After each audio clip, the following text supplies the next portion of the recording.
Welcome to episode 47 of EDH Commander Challenge. I'm your host, BT. Before we get started with today's episode, a couple things I have to announce real quick to you guys. First, we did pretty much 2 rounds, well, 1.5 as far as I'm concerned. We did 1 full round where you'll hear the commentary from both people as you normally would. And we also did a highlights match just to showcase a little better what some of the things you can do with either one of these 2 decks. Now, the reason I did the highlight match was because I wanted to kind of test out the microphone quality of my brand new Blue Yeti microphone that I got, which, gotta say, is really beautiful and fun to play with. Only thing is, I definitely gotta buy myself a broom mic or something like that to deal with that, because my tower for my computer sounds like an airplane flying overhead. It's so annoying. You're trying to understand what somebody's saying and you have like a little bit of microphone buzzing in the background. It's annoying. But hopefully I'll be able to rectify that before I do any more voice recording in future episodes. I love my computer to death, but that fan is so loud. Anyways, as for the general we'll be using in today's episode, Jimmy's general, he'll be going the route of Grixis Vampires with Garza Plague Queen. She is a 5/5 flying haste for 7, including the colors of Grixis being blue, black, and red. And she has 2 abilities. She has the old school Sengir Vampire ability that whenever a creature dealt damage by her goes to the graveyard, she gets a +1/+1 counter. And if she deals combat damage to a player, you get to draw another card. So either she gets bigger or your hand size gets bigger. Absolutely great.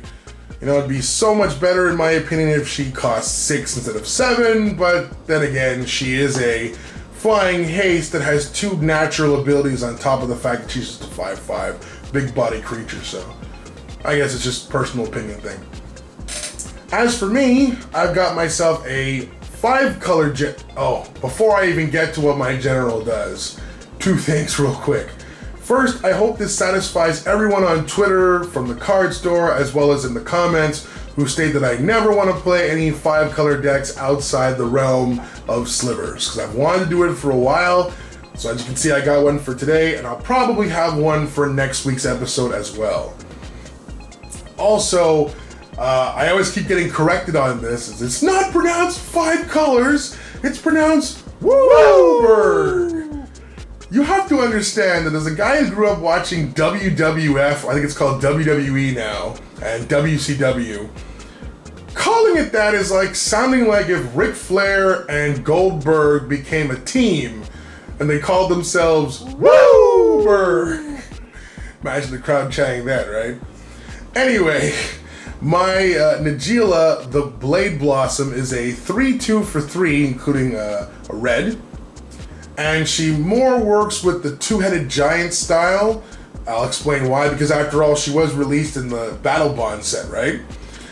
Whenever a warrior attacks, you may have its controller get a 1/1 warrior creature token tapped and attacking as well. And yes, the more warriors you attack with, the more creature tokens you get. So it's 1 for each. Absolutely love it. And her Wooberg ability is you can untap all attacking creatures, and they all gain trample, haste, and lifelink until the end of the turn, and you get another combat phase. So that's pretty insane. The real cool part I find that no one likes to talk about is the fact that unlike some creatures like, for example, Kalia of the Vast, it actually has to attack in order to achieve the trigger, Najeela doesn't really have to do anything for her first effect. You don't even have to risk her. You can attack with your other warriors and you still get the benefits from it. So it's going to be great. Also, most important thing as well, don't forget to stay tuned at the end of the video, or at least go have a look at the description below to find out how you can enter our latest giveaway, our latest EDHCC giveaway, where you can have a chance to win yourself a custom playmat featuring, could be game art, could be anime art, if maybe even comics, depending upon what it is. Let us know in the comments what the rules are there, so hope you have a chance to check it out. Well, without any further ado, let's get started with today's episode. Enjoy! Yep. I don't think I can do this like Star City game style where we have 3 rounds because it's just so stressful. Are you on the draw or on the play? I'm on the draw. Oh, You may go. Oh, you're so kind. It's not kind, it's just very bad. I'm gonna go put a Stomping Grounds in tapped and that's it. Yeah, unfortunately, no turn 1 plays here, I'm afraid. I'll play a mountain and I say go. I'll draw a card. Well, that's a card I haven't seen in a while. I can't play it, but I'll play a Sunpetal Grove. And I will play a Duskwatch Recruiter. What does he do? He's a 2/2 for 2. I can pay 3, look at top 3 cards, and if there's a creature card in him, I can reveal it, put it in my hand, the rest go to the bottom. Also, during each upkeep, if no spells were cast in the last turn, I have to transform him. Okay. Your turn. Let him transform, let him transform, let him transform. Well, yeah. I think I will have to. Yeah, alright! Okay, so upkeep. He flips into the Howler. Since he's a new creature, I don't think he can attack, so I will draw, but creature spells cost me 1 less, so that is definitely cool. Let's see. So creature spells cost me 1 less. I could play that.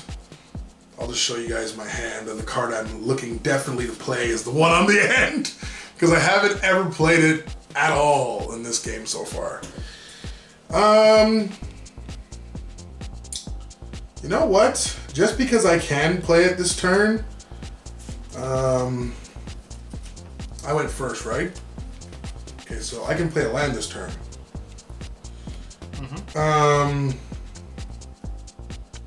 Just so I can get it out, I'll put this into play tapped, so the Hallowed Fountain, and I'll pay 2 to play Najeela. No, it's a werewolf. And it's your turn.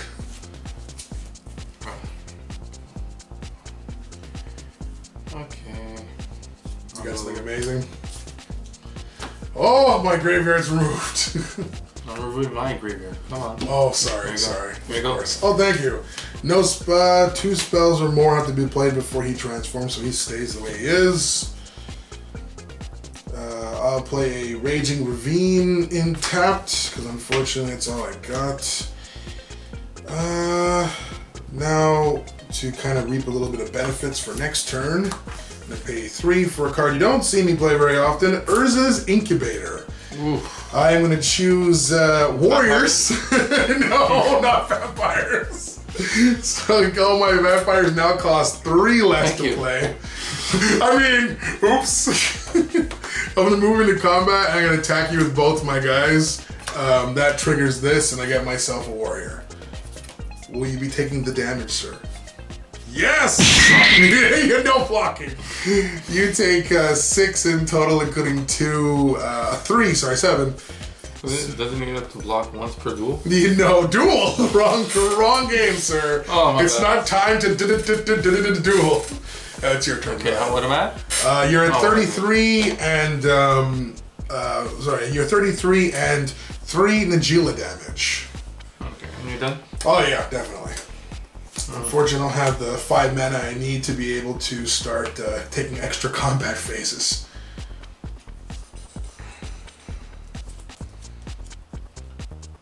Boy, oh boy. Uh-oh. Gee, I wonder what he's going for. Yeah, he just played a demonic tutor, in case anyone was wondering. Look at that. All right.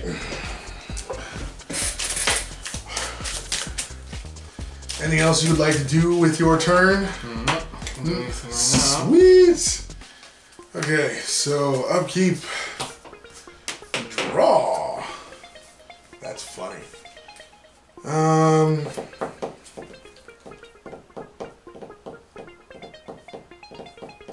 Yeah, I'm gonna go for it. Since my spells cost 1 less. Oh, I can't. 3 less. Oh no, it's because I can't do because I'm missing a color. Oh, you're so lucky. I forgot that I don't have a black. Oh well. Yeah, I'm gonna pay 1, because it only costs 1 now, to play a Herald of Dramoka. So all my other warriors have vigilance, and it itself has vigilance. And then I'll pay 3 to play a Celestia Cluestone. And I'm gonna move into combat. Remember, I played 2 spells, so that's flipping next turn. Yeah, I'm gonna attack you with these, and I get 2 more warriors. No, 1, 2, 3. This is not a 1. Yeah, but only 2 are attacking you. That doesn't Oh, you make didn't haste. go. Oh, yeah. So I'm attacking you, so you get 2 more warriors coming at you. What are they? 1/1s? All the warriors are 1/1s. The hoarder is a 3/3. Oh, this one has to tap to attack. Sorry. So yeah, other warriors that control have vigilance. So this is a 3/2. You have 1 3/3. No, because 9. Remember, not yeah. So you have they're 3/1s plus 3. 6. Yeah, Okay, 9 9. indefinitely, for sure. So you gain 9. No, there's no vigilance here. I don't have a second combat phase. I wish, but you will okay. take 9 damage. You're 26. Wait, you took 3. 24, no? 24. Yeah, 24. And after that, regrettably, I'll have to pass again. If I had a black mana, this would have been so amazing this turn. But no. Oh, wow. Oh no, don't tell me you have board wipe. Oh, this flips, by the way. Ah, not again! I was so close. If I had a black mana, dude. If I had a black mana, dude. What a top deck. Well, either way, I can cast this out pretty good next turn, thanks to the incubator. 24. Yeah, for sure. You can easily cast it. Done? Yeah, it's still gonna cost you 3. Yeah. Okay, so let's see. So 3 mana. Sorry. Yeah, 3 mana to play a Simic Cluestone, and then 3 mana to run out my general. Okay. Your turn. Draw.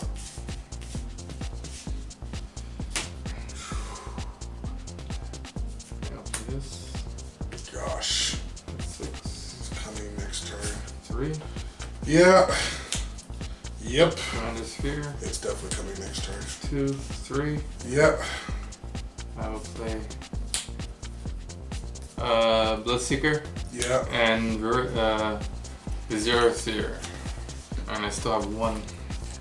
But I can't do nothing with it. Okay. You're so lucky. Yeah, go ahead. You're so lucky I don't have black mana. You're like really, really lucky I don't have black mana. I got lucky to be able to draw a block.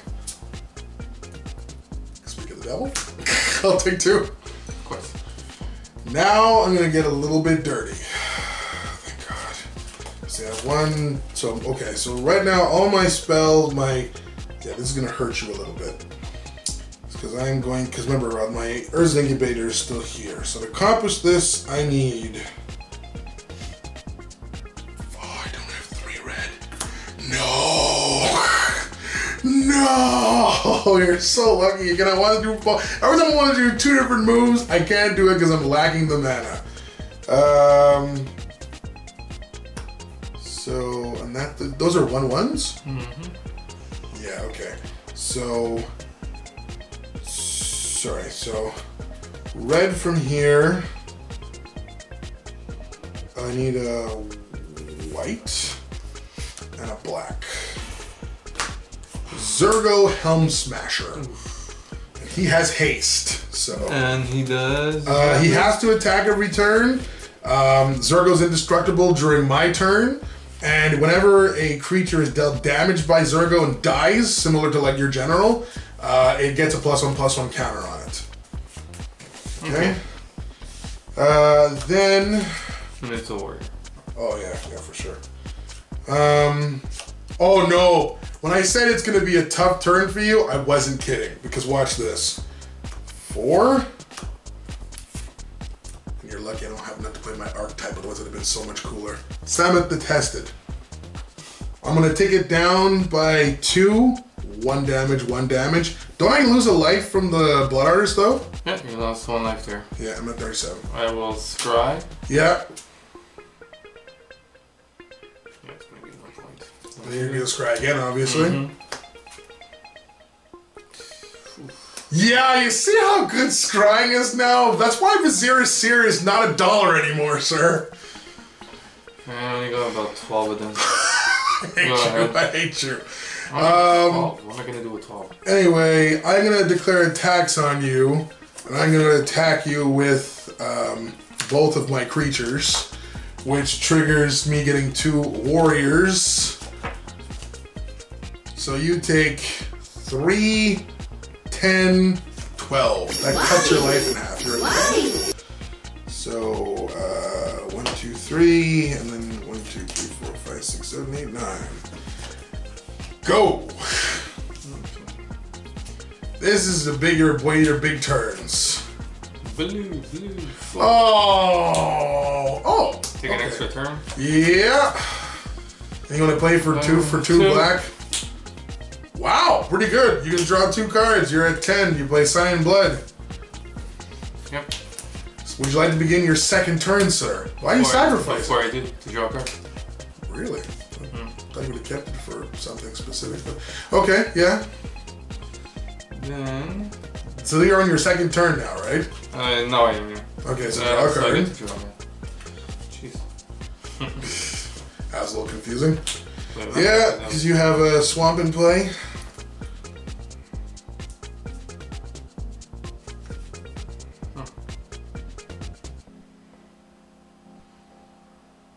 This is one of the few times I don't mind getting Cyclonic Rifted, only because of the fact that it's like, yo, yeah, go ahead and attack me because you'll be out of, you have no blocks and you'll die. You're at 10. Either way, you're gonna get an extra 2, so whatever I block, I'll get the damage anyways. Well, you're at 10. It can block the Zergo, which is 7. This is 3 plus 2, that's 5. Plus I get 4 more guys, that's 7. Yeah, you're dead either way, sir. So you go ahead, sure, if you want to go ahead and do it. Yeah, you can attack me if you want. I'm gonna go to Foot die! I take... Yeah. And, that's it. I mean, you automatically get 4 that are attacking also. That's true. Even if I block, I still lose. That is very true. This will, oh wait, yeah, it's over. Yeah, it's over. Great game. Thank you very much. Okay, let's get some comments from Jimmy real quick about how he feels about vampires in general. I started with vampires. I had a lot of decks revolving around vampires. I still want to make another deck with vampires. Yeah, I think one you should really look into is Olivia Valderin. She's my personal favorite. Because in this, that was my first vampire deck, I think. Oh, was it? Yeah. Okay, because she is so good. She pokes creatures, then steals them. You just need a lot of mana.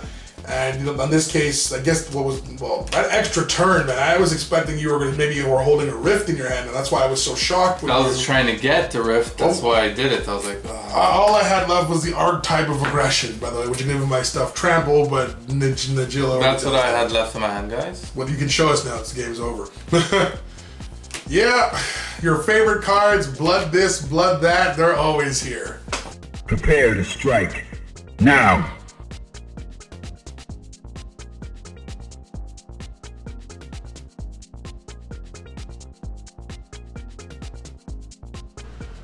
So we're enjoying this game in progress as it's pretty much a highlight match.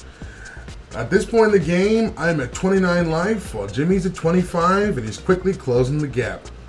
He currently has the only creature in play, which is a Falcon Wrath Aristocrat.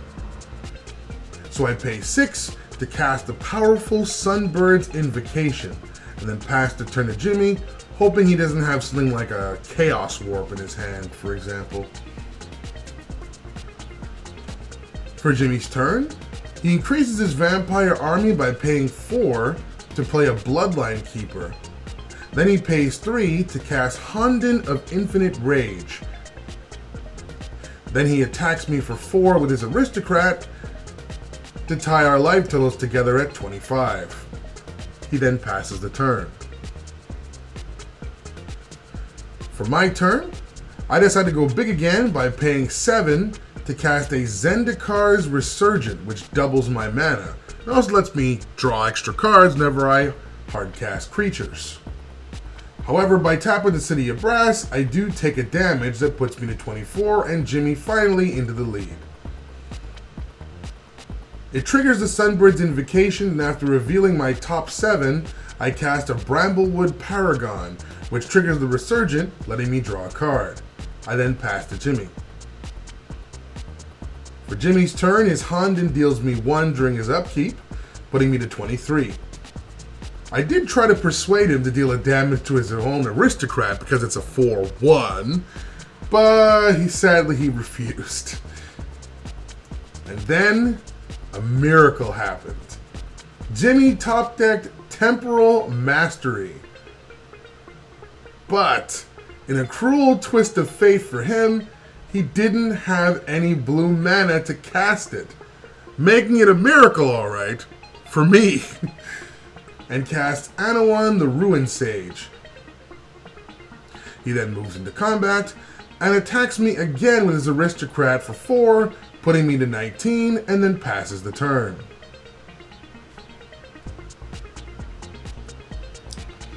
For my turn, I hope to reap the benefits of my gamble. So now I pay 5 to cast Zealous Conscripts and choose to untap and gain control of Jimmy's Aristocrat. Jimmy could have sacrificed the creature in response, but chooses not to, hoping to get it back once my turn is done. Oops, I nearly forgot to resolve my 3 triggers though. So I start with my Sunbird's Invocation, and after revealing 4 cards, I cast Rada, Heir to Keld. Also thanks to Bramblewood Paragon, both of my new creatures sport +1/+1 counters on them. And Zendikar's Resurgent lets me get some much needed card draw. Then for 3, I cast Yasova Dragonclaw. Once again, rinse and repeat, I resolve my 3 triggers. First with Sunbird's Invocation, I get a Putrefy, which I use to kill Jimmy's Bloodline Keeper. Jimmy responds by tapping it to make a 2/2 Vampire token. My Bramblewood gives a counter to my Yasova, and I get to draw again thanks to Resurgent.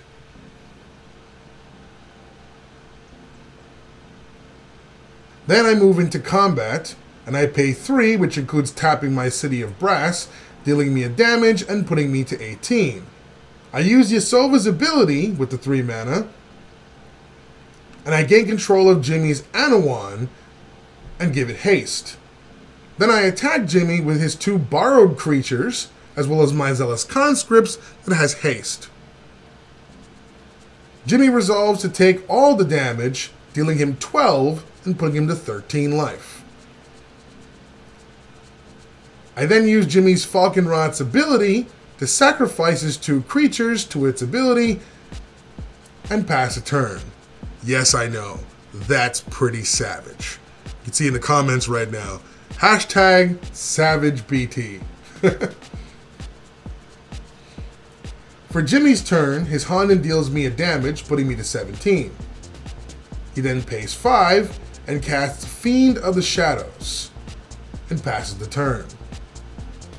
During his end step, I tap my Forbidden Orchard for a white and cast Enlightened Tutor to search out Beastmaster's Ascension.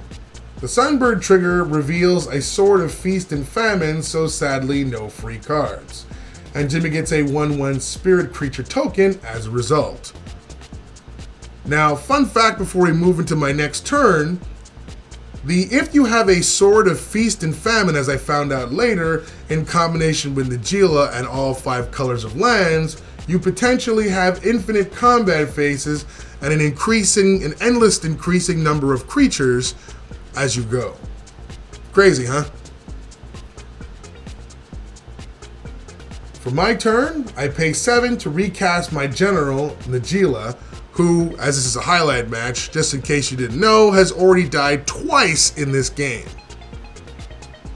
The Sunbird's trigger gives me a free Gruul Signet, and Najeela gets a counter from Bramblewood, and I draw a card from Resurgent.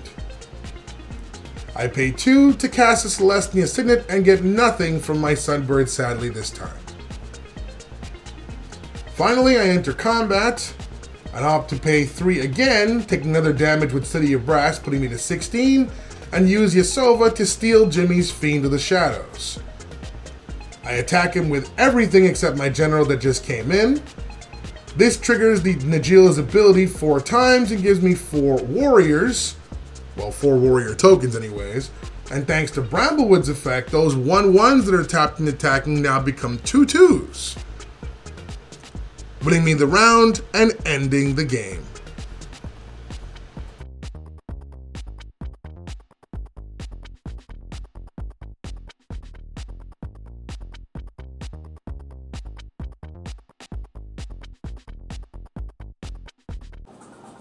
Well, that's it for this week. We hope you enjoyed the episode as much as we enjoyed making it for you. But now I have a few questions for all my subscribers out there. Do you guys use playmats when you're gaming with your playgroup? Would you like to win a custom playmat? And if you did win, what say anime or game design would you want on the playmat? Well, as thanks for supporting our channel for all this time and pushing us to over 400 subscribers, I'm giving away a free custom playmat. How do you enter? First off, you have to be subscribed to the channel, so if you haven't done it already, go ahead and smash that subscribe button and join the family. Then the comment section below on any of our vids, tell us when you subscribe, what design you'd want on your playmat, and finally use the hashtag EDH Commander Challenge. And that's it. For more chances to win, feel free to have your friends and family who like Magic the Gathering or Commander or EDH, have them subscribe too. More chances for you. Thumbs up for that. You can also score a bonus entry by following us on Twitter @BTGameNight and retweeting one of our videos with the hashtag EDH Commander Challenge along with the design you would want for your playmat. But remember, that's a bonus entry only. You have to be subscribed to the YouTube channel to be eligible for the contest. Contest closes July 15th, 2018. On a serious note, guys, I really appreciate the 400 subs. You guys are awesome. I wish you all good luck. I can't wait to announce the winner next month of who's going to win that playmat, and we'll maybe even see if we can show it off before we send it to the person who wins it. Well, until next time, guys, I'm your host, BT, reminding you to check out all our videos, join our game. It's now your turn. Cheers!